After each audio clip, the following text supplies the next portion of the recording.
Mimpi. Semua orang pasti pernah bermimpi, mulai dari yang membahagiakan atau menakutkan yang bisa membuat Anda terbangun dari tidur. Hingga kini, penelitian masih terus menggali lebih dalam mengenai berbagai hal yang berkaitan dengan mimpi. Sebenarnya, apa itu mimpi dan kenapa bisa terjadi? Penasaran? Yuk, cari tahu lebih lanjut pada ulasan berikut ini. Apa itu mimpi? Mimpi adalah gambaran, pikiran, dan emosi yang dialami seseorang selama tidur. Biasanya terjadi pada tahap tidur REM, Rapid Eye Movement, yakni tahapan tidur yang membuat napas jadi lebih cepat atau tidak teratur, dan mata bergerak ke segala arah dengan cepat. Jenis tidur ini pertama-tama terjadi sekitar 1,5 jam setelah Anda tertidur dan kemudian setiap 90 menit atau lebih sepanjang malam. Mimpi yang Anda rasakan bisa saja sangat emosional, samar, singkat, membingungkan, menyenangkan, atau bahkan menakutkan. Selain itu, ada juga yang memiliki jalan cerita atau malah tidak masuk akal sama sekali. Ini terjadi karena yang mengatur adalah pusat emosional otak, bukan wilayah otak yang berhubungan dengan sesuatu yang logis. Menurut model aktivasi sintesis mimpi yang merupakan teori dari J. Alan Hobson dan Robert McCarley, sirkuit otak aktif selama tidur REM, sehingga memicu amigdala dan hipokampus untuk membuat serangkaian impuls listrik. Kombinasi ini akan menghasilkan pikiran, gambar, dan ingatan acak yang muncul saat seseorang tertidur. Tujuan mimpi. Setelah memahami penjelasan sebelumnya, mungkin terbesit dalam pikiran Anda, kenapa saya bermimpi? Ya. Penjelasannya tertuang dalam beberapa teori berikut ini. Dalam The Interpretation of Dreams, Freud menulis bahwa mimpi adalah pemenuhan terselubung dari keinginan yang tertekan.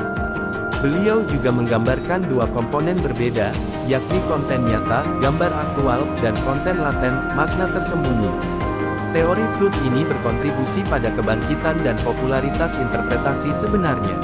Meskipun penelitian gagal menunjukkan bahwa konten nyata menyamarkan signifikansi psikologis dari sebuah mimpi, beberapa ahli percaya bahwa hal ini memainkan peran penting dalam memproses emosi dan pengalaman yang membuat stres.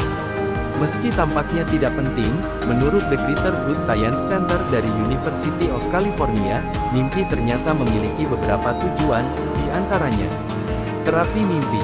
Mimpi tampaknya menghilangkan rasa sakit dari episode emosional yang sulit, bahkan traumatis, yang terjadi sepanjang hari.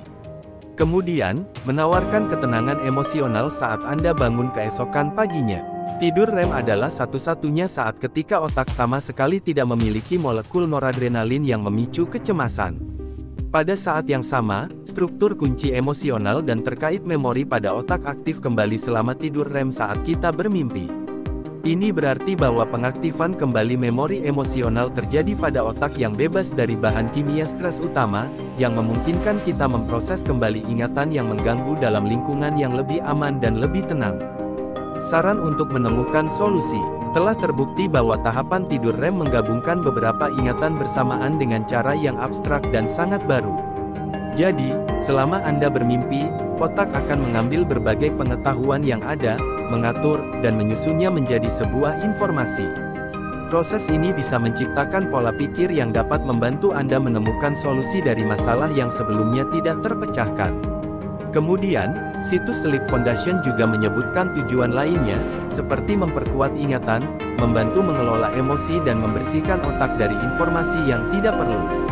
Namun, sebagian peneliti juga beranggapan bahwa mimpi bisa jadi produk sampingan dari tidur yang tidak memiliki tujuan. Jangan lupa like dan subscribe.